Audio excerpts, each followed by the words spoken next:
Now, there's something that struck me. We talked at the beginning of the news. I talked about what happened in South Korea when this Nobel Prize was announced, Yeah, and suddenly people rushed out there yeah. buying the book of the woman, and it sold out in South Korea. Do we know if this award, apart from the money, if it changes anything about the career of these of our people who win this award?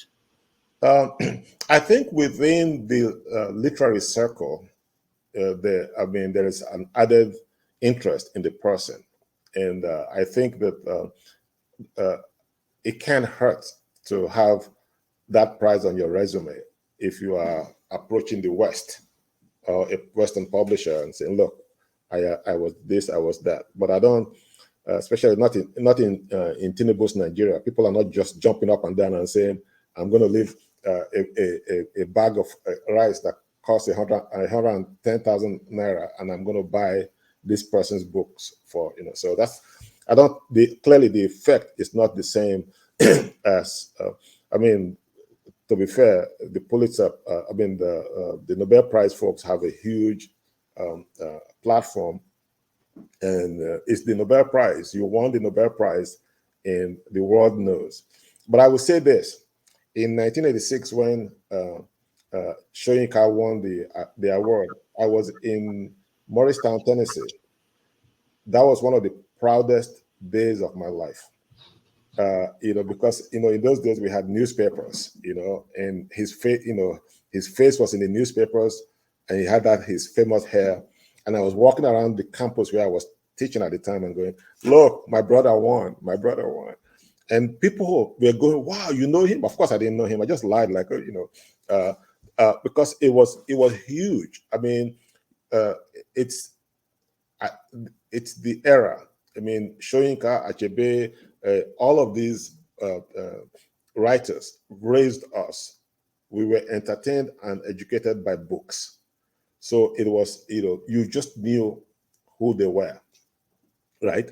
But it's different now. It's the stature of the writer is not as intense as as at that time, because now we have other options. Do you understand? I am constantly reading, but I'm constantly reading on my phone, uh, and I'm reading people. I'm not reading books. So uh, it's there's this conversation on Facebook about obscurity. Oh, he's an obscure writer. She's an obscure writer. I don't think that's I don't think upon reflection that is necessarily a fair way of looking at it. Um, uh, the the Nobel Prize folks have been struggling also with the whole notion of adjusting to the times, with the whole notion uh, of defining what literature should be. In 2016, I think it was, Bob Dylan, my favorite poet of all time, got the Nobel Prize. So there are two thinkers that have gotten the prize that I've really, really been chuffed, been happy about: Professor Wole Soyinka and Mr. Bob Dylan. Because Bob Dylan was the poet of my generation, if you remember, of my childhood. Bob Dylan, and then Art and Garfunkel, the Everly Brothers. But nobody would ever think of them as writers, you see, or as poets. They were musicians, but they wrote huge bodies of work, right?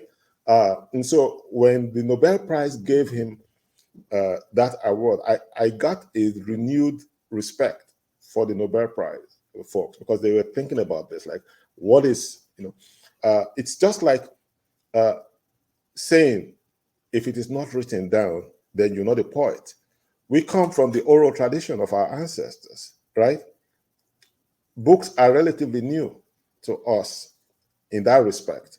But we had poets, we had thinkers, we had all of these folks.